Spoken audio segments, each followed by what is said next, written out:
Hey guys, this is Tommy with Tommy Nation Politics. How's everyone doing today? What's up, everybody? Funny thing is we got the red and blue, and I'm not talking about Bloods and Crips. I'm talking about the oldest gangs in America, the Democrats and the Republicans, basically calling us Russian bots. First, you had these sort of Republican types. They always have this like McCarthyist type attitude when it comes to anything that pertains to us. It's the leftists and we're communist and all that stuff. Now you have the Democrats calling us Russian bots. And, again, it's it's them blaming the Russians for things that we speak about. This has nothing to do with right or left. I come from a contingency of black folks that do not adhere to either right or left. So stop with your neo-McCarthyist BS, Democrats and Republicans. You and your own gang codes can go somewhere as far as we're concerned. We are not asking for reparations. We're demanding reparations. It has nothing to do with Russia. That's for those Democrats. And for you Thuglicans, you Republicans, or whatever you want to call yourselves, anytime that we've ever spoken for our own rights, it has nothing to do with communism. It has everything to do with our personal rights. There may be some black communists. I'm not one of them. And for those leftist types, there are some black Russians, but they're a minority, and they're usually in Russia. I've never met one. I am not Russian. I'm a black American descendant of slaves. BADOS, if you want to say that. So stop with your freaking propaganda about black people being Russians. We are not Russians. We are not, when we speak, we're not speaking in your little political labels because of your gang ties. The thing is, we're telling you guys this. Sorry. No tangibles, no black vote. That not only goes for the Democrat, that goes for the Republicans too. So get that. This is coming from black people, not from Russia. 3 reasons why Democrats and Republicans are fundamentally the same. Almost every day, we see a new must-see moment from former vice president and man asking, if they're unlimited breadsticks, why can't I take some home in a Ziploc? Yes, freeze. Number 3, war. On the heels of the 9/11 terrorist attacks, the authorization for use of military force was passed into law with overwhelming bilateral support. 204 Democrats and 214 Republicans approved the bill in the House, and 50 Democrats and 47 Republicans approved the bill in the Senate. This approval for what would become a seemingly never-ending war on terror in the Middle East continued as the Iraq resolution for invasion was passed a year later, with 215 Republicans and 81 Democrats approving in the House, and 29 Democrats and 48 Republicans approving in the Senate. In the years following the Bush-led military actions, support for further interventions continued, despite political party changes in legislature and White House, with Obama authorizing some 26,000 drone bombings in 2016 alone, targeting countries like Syria, Iraq, Afghanistan, Libya, Yemen, Somalia, and Pakistan. On April 16, 2018, a bipartisan committee of senators led by Democrat Tim Kaine and Republican Bob Corker put together a new authorization for military force in the hopes of continuing military action abroad with more congressional input. Saddam would have had to been sitting in Versailles signing a peace agreement in order to stay in power, the conditions of which would have been the equivalent of the UN resolutions. Fortunately, we as a world have moved beyond that to an international body that has great respect. And so that fora was the United Nations. If we go to war with our partners to disarm Saddam, it will be to enforce the UN resolutions, which I would argue in terms of international law are the equivalent of a peace agreement. This is not preemption. There's nothing preemptive Can be about seen, it. no matter who is in power, Democrat or Republican, the past 17 years have made it clear that both parties largely wish to continue the military-industrial complex's bidding for perpetual war. If you turned on now and the television showed aircraft striking Baghdad, it would not be a preemptive attack.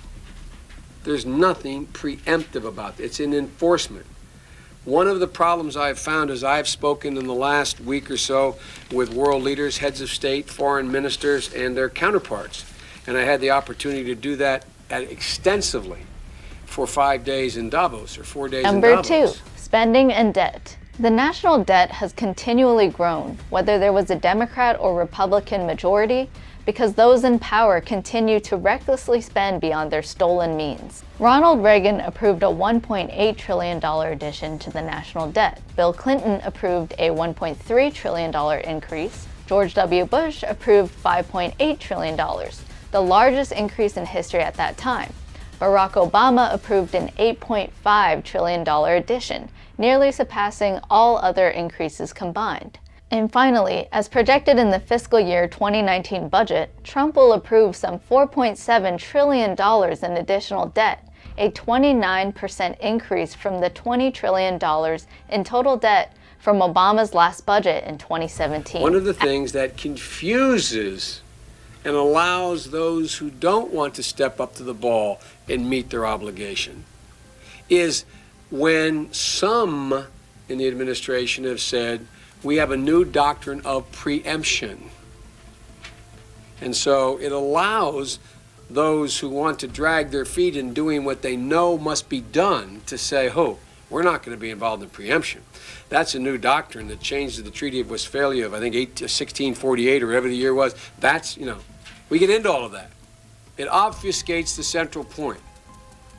Is this a bad guy who's violated the terms of an agreement he made to do away with weapons and the capacity to do great harm to his people, the region, and possibly the United States of America? The answer is yes, this is a bad guy.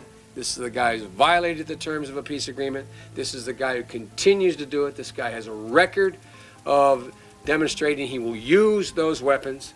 And there is an emerging pattern that convenience may throw him into the arms of who our most central and most serious enemy is now, non-state actor called As can be Al-Qaeda. seen, no matter who is running the show, increased debt and spending is a bipartisan pastime.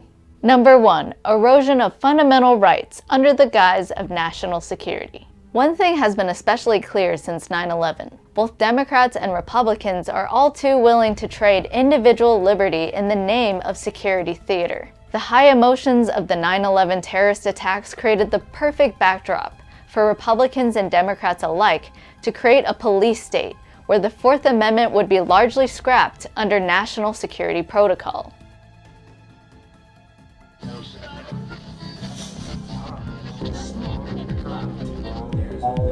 Hey guys, this is Tommy with Tommy Nation Politics. How's everyone doing today? Tommy Nation Politics.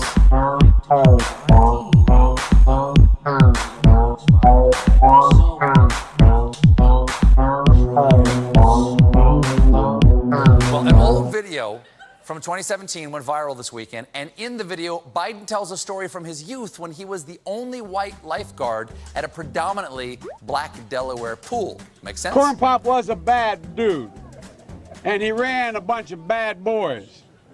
And I did, and back in those days, to show how things have changed, one of the things you had to use, if you used pomade in your hair, you had to wear a bathing cap. And so he was up on the board, wouldn't listen to me. I said, hey, Esther, you, off the board, or I'll come up and The drag you Patriot off. Act of 2001, its reauthorization in 2006, as well as the USA Freedom Act in 2015, empowered state agencies to skirt around the Bill of Rights with special abilities to search records, spy on phone calls and emails, and collect data without a warrant or notice to Well, he affected came parties. off, and he said, I'll meet you outside. He was waiting for 3 guys in straight razors. Not a joke. There's a guy named Bill Wright, Mouse, the only white guy, and he did all the pools. He was the mechanic. There used to be a chain that went across the deep end, and he cut off a 6-foot length of chain. So I walked out. Those days, you used to remember the straight race. You'd bang them on the curb, get them rusty, put them in the rain barrel, get them rusty. The rain barrel? Yeah, they would put them in the rain barrel. They would dip them in the saltwater taffy vat. Is this what kids were doing in the early 60s? Because I think we need to reevaluate how bad screen time really is. Issues like warrantless wiretapping, torture, kidnapping, and no-fly lists became the norm with the new powers crafted in the wake of the terrorist fear-mongering. The Patriot Act had the support of 185 Republicans and 123 Democrats in the House, 48 Democrats and 49 Republicans in the Senate, and was signed off by Republican George Bush. The 2006 reauthorization had 207 Republicans and 44 Democrats support in the House, 55 Republicans and 34 Democrats support in the Senate. Again, signed off by Republican George Bush. Look, little Timmy has been watching a lot of YouTube, but he has not cut a bitch in months. So the USA Freedom Act, proposed as a reform to the Patriot Act, was just a political move to hide the fact that the Patriot Act was being largely left untouched as the NSA moved operatives into NSA command centers to centrally monitor and hack information instead of the prior in-person espionage. 196 Republicans and 142 Democrats approved this bill in the House. 23 Republicans and 43 Democrats approved it in the Senate. It was then signed into law by Democrat President Des Moines Obama. activist Ed Fallon says his brief conversation with Vice President Joe Biden happened Sunday. Thank you. Biden made a quick campaign stop at Urban Dreams in Des Moines. Fallon waited in line for a picture and wanted to confront Biden on his climate change proposals. Another member of Fallon's bold Iowa group recorded the cell phone video. I'm going to support you if you win the nominations. We got to get rid of Trump. It started off fine, but Biden quickly became agitated when Fallon didn't agree to support him in the caucuses. We got to stop building and replacing pipelines. You got to go vote for somebody else. All right, thanks so much, sir. We're going to have you. Thank you so much. Thank you so much. I'm going to vote you in the general if you treat me right. I know. Well, I'm not. In addition to these more clandestine operations, the more overt TSA was created as part of the Airport Security Federalization Act of 2001. 211 Republicans and 74 Democrats in the House and 50 Democrats and 49 Republicans in the Senate voted to approve the creation of the TSA. You're asking a picture of me, coming up and telling me you don't support me. No. My plan, yeah, you did. You said I said I would support you in the general. In the general. I'm looking for a primary. We're happy to get a number. We can follow up. That's what I'm looking for, okay? Just because we're trying to get. You believe that Bernie can do something by 2030? I'm actually supporting Tom Steyer. The first surprise is that Biden told Fallon to vote for someone else. I did not expect to be told to leave, to go vote for somebody else, and then to be lectured about. And then he presses on Fallon's chest, pokes him with a finger, and finally grabs his jacket with two stripping hands. passengers of their rights to travel without being molested and radiated. The National Defense Authorization Act for fiscal year 2012 was another bilateral attack on fundamental rights to due process and trial with indefinite detention, a concept whereby people could be detained for as long as there are hostilities. 190 Republicans and 93 Democrats of the House, along with 48 Democrat and 44 Republican senators, approved the bill. The most radical line tonight was when Joe Biden said, "We the people is the government." No, Joe, you seriously misunderstand the Constitution. We the people is not the government. We are not a country of dictators in Washington running the people. We the people is the people, damn. This can be seen. When it comes to stripping away fundamental rights, both Republicans and Democrats are all too eager to get in the game, which is why it is important to focus on ethics and principles over parties and people. Who are in charge of the government, whose freedom you're taking away, whose liberty you're stripping away, and it showed the arrogance of the hard left that they think that l'État c'est moi.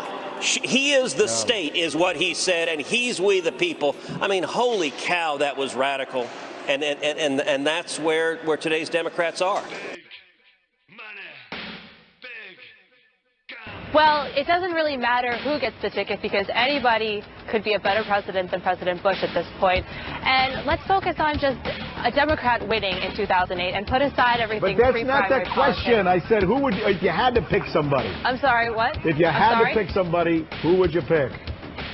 I'd pick a Democrat. Well, let's face it. I mean, all of the college Democrats, you know, we're so behind just winning a Democrat in 2008. It's time for the Democrat to win. Let's focus on that first.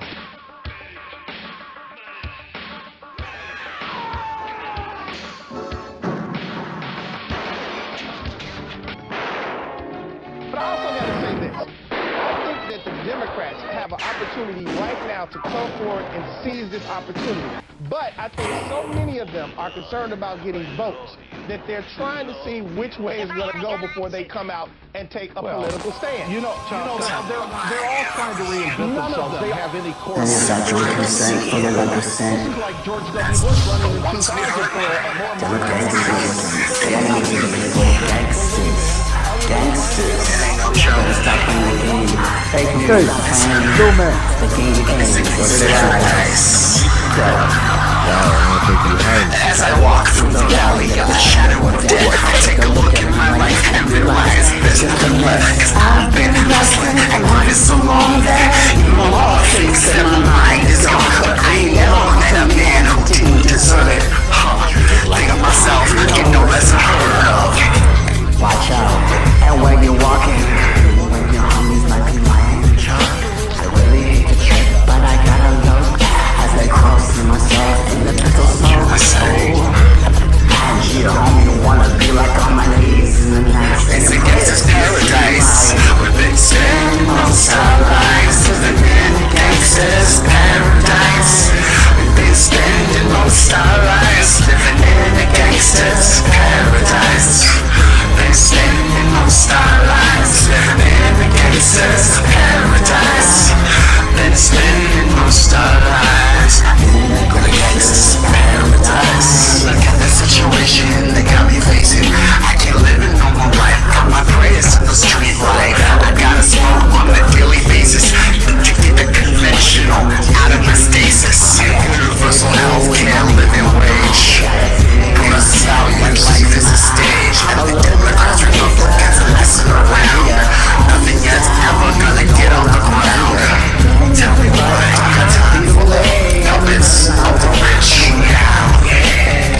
23 hours, if I can read it.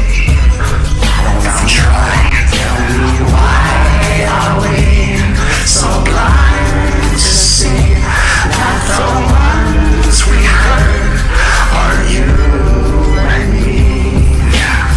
We've been spending most our lives living in a gangster's paradise. We've been spending most our lives living in a gangster's paradise. We've been spending most our lives living in a gangster's paradise. We've been spending most our lives living in a gangster's paradise. Minute after minute, hour after hour, all I can see, I can see the power. Tilted towards the balance of the state. No one sees it, no one is okay. They all alone, but I'm always in the main street. Conventional ways to live. How can they stay straight? If I can't, I get them all. They front, that's why my life is I will walk for. Been spending most our lives living in gangster's paradise. Been spending most our lives living in a gangster's paradise. Been spending most our lives living in a gangster's paradise. Been spending most our lives living in a gangster's paradise. Been spending most our lives living in a gangster's paradise. Most our lives in a gangster's paradise. Tell me why are we so blind to see that the ones you hurt are you and me? Tell me why are we blind to see that the ones you hurt are you and me? YouTube. Yo, I want to talk about the fact that it should be pretty obvious that Republicans and Democrats are two wings on the same bird, right? Both are part of the one establishment. Two parties are part of one establishment, right? You know, all politicians, you know, they have the same interests, and that is to stay in power. They're part of a class,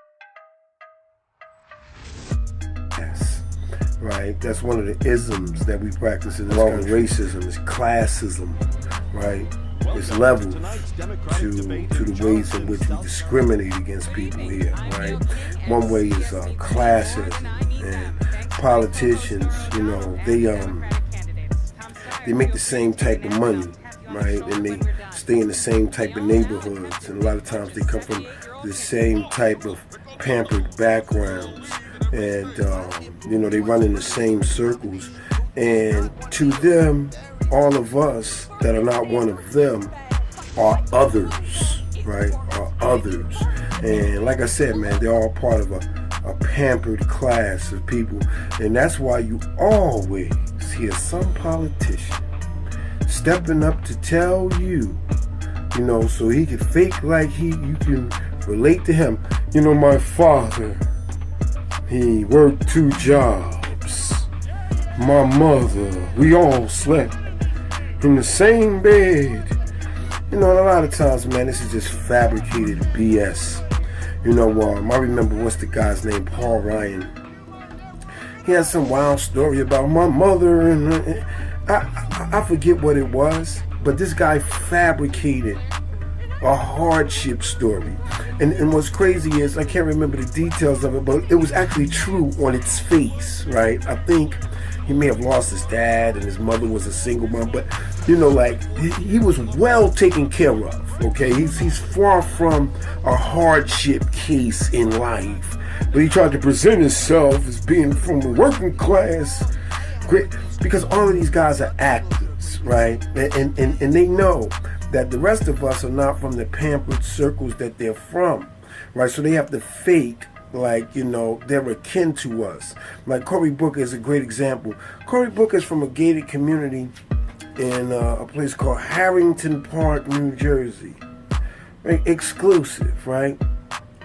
But yet, you know, he likes to tell this story about how I lived in the project buildings of Newark for 2 decades, and you know, it's all fake, man. You know, if you trace his comings and goings, he spent most of that time living in Brooklyn, right, being pampered by his rich Jewish donors, who he made connections with as a Rhodes Scholar over in England, studying with them to the point where he became the vice president of the Jewish students group at Oxford. On some kind of power in Washington. If we don't stop extending our troops all around the world in nation-building missions, then we're going to have a serious problem coming down the road, and I'm going to prevent that. I would say that in some ways, yes, they have some differences, but in other ways, I think Republicans have grown to act just like Democrats. And I have my suspicion that whether Democrats or Republicans, they're not going to get out of Iraq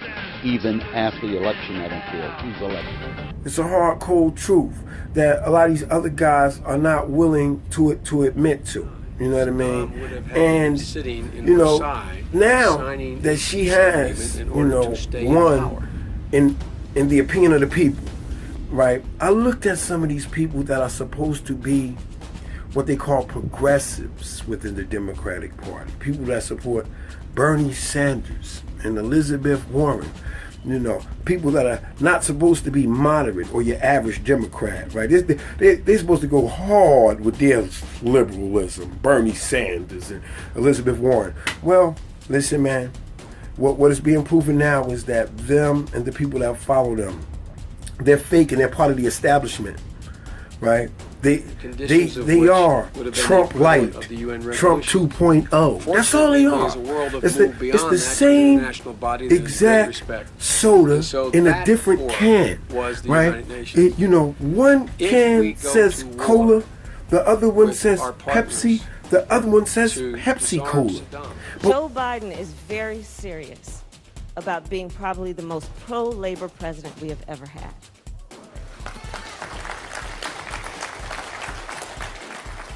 about ours being the most pro-labor administration. And so in the American Jobs Plan, it's about building back up our infrastructure in a way that we leapfrog. So it's not just about repair, it's about building things. It's about fixing things and building things. We talk about water policy. That's a big deal here in Chicago and in Illinois. Water policy, to do better, well, we need to construct places where we capture water, places where we store water. And here's the other thing, because I also, I'm in a lot of meetings on foreign policy. For years and generations, wars have been fought over oil. In a short matter of time, they will be fought over water.